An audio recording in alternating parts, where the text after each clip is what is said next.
Assalamu alaikum wa rahmatullahi wa barakatuh. My brothers and sisters, don't you agree that social media has become an issue? Everyone is on social media, be it WhatsApp, Telegram, or Instagram, TikTok, Facebook, Twitter, whatever it may be. There are so many platforms that some of those names we don't know. My brothers and sisters, people sometimes go onto social media in order to find validation.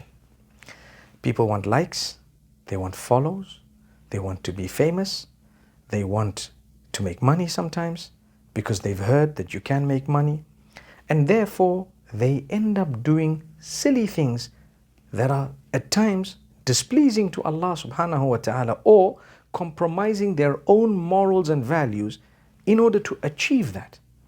If you're going to do something silly in order to get a like or two, you might get more than just 1 or 2 likes, but it will come at a price. Really, long term, it's not going to go down well.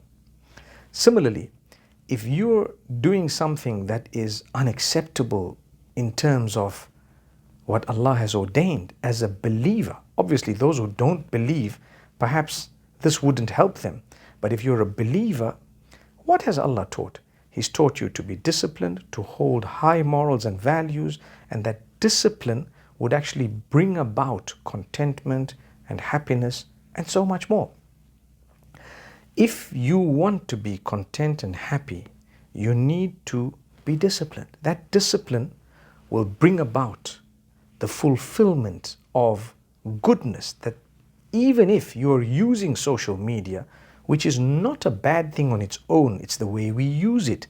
A lot of people have learned so much from the different platforms. Nonetheless, when you find something negative, you need to know how to interact with it.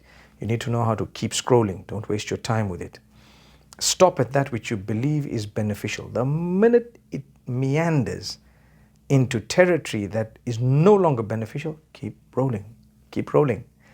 And there you will be able to benefit and protect yourself. But on the flip side of it, like I was saying, if we're going to just have fun and say this is just banter, what type of banter? Like I say, it comes at a price. Because what happens is, we always speak about connecting with Allah. Connecting with Allah. When you're disconnected from Allah subhanahu wa ta'ala, you're on your own. So it might seem like there are thousands of people with you, but you're actually on your own because you've disconnected from Allah subhanahu wa ta'ala. Now what happens? Now you're encouraged to do even more silly things. And then it doesn't stop there. You start living for people, no longer for Allah.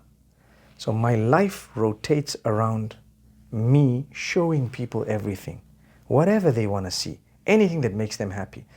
And you know what? For as long as they're giving me, they call it gifts or money, for as long as I'm earning, I'm happy. Because that's my source of income. What type of income is that?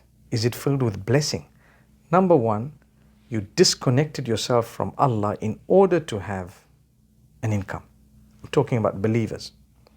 Number two is the income came in through something that you believe in your own belief structure, that it's immoral and it's not of the best of values or unacceptable in terms of values and morals. How then would you think the future is going to pan out?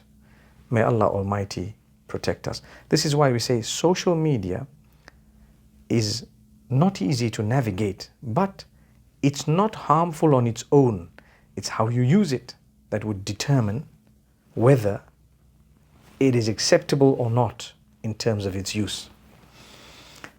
Like I just said, many people have learned so much. In fact, there is a lot out there to learn, so much to see, and it's good. You can either use it in a beneficial way, benefit yourself, or you can benefit others. Or there is no benefit and no harm. That's okay still. But the moment it crosses the threshold and starts harming, it's either going to harm you and the people who follow you perhaps. You start showing them things, they start following what you're doing. Or you see what they do and you begin to do what they're doing. It's no longer about Allah. It's about them. It's about us. It's about a community I've built of people I'd never meet in real life. Some of them I may, but it's people I don't even know. I'm trying to impress. And the people I live with, they mean nothing. So it becomes so difficult because there we are. We're out there and what we're doing is we're on social media out for the likes and the follows and everything else. Let's be careful. You don't need to be known. You don't need to be a famous person. Trust me, it comes at a price.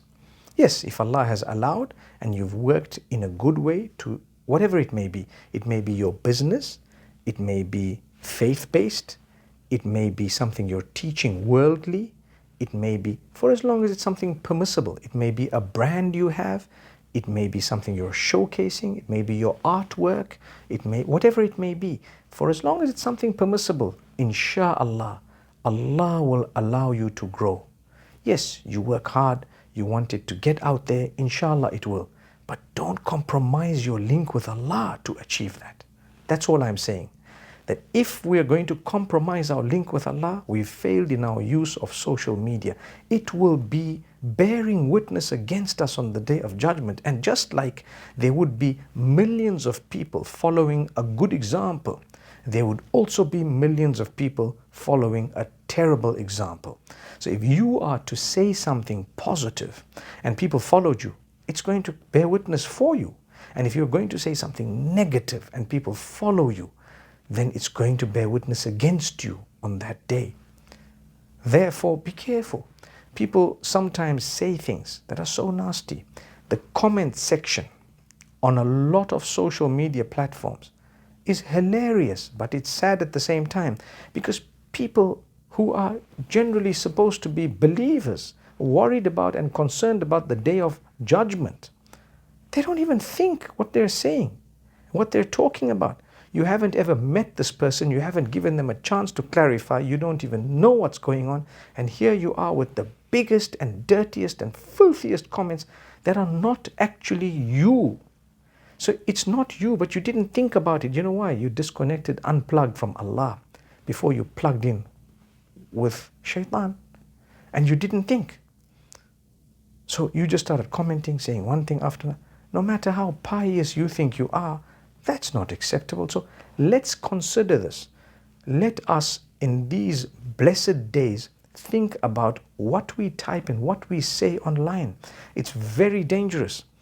It's something that a single word would actually cause the tipping of our scales either this way or that way.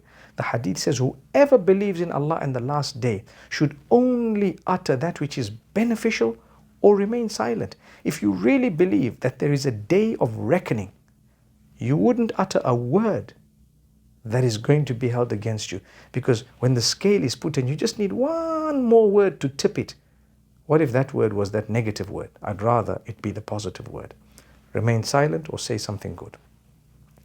Similarly, if you're going to talk about someone online, and these are some of the difficulties we face with social media, if you say something negative, you don't know what might happen as a result of that. Sometimes the person may see it, they may not see it. So many others might say things, and a whole war has happened behind the back of a person who is online, or maybe sometimes they may know about it. The evil effect of that could be devastating. So don't do that. Let's be very responsible when we use social media and understand it's not all about the likes and the follows. It's not all about making money if it is compromising your values, your morals, and your connection with Allah.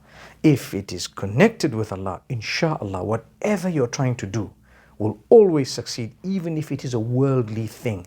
Like I said, your business, your talent, whatever it may be, may Allah bless you and grant you beautiful growth. Ameen. أقول قولي هذا وصلى الله وسلم على نبينا محمد.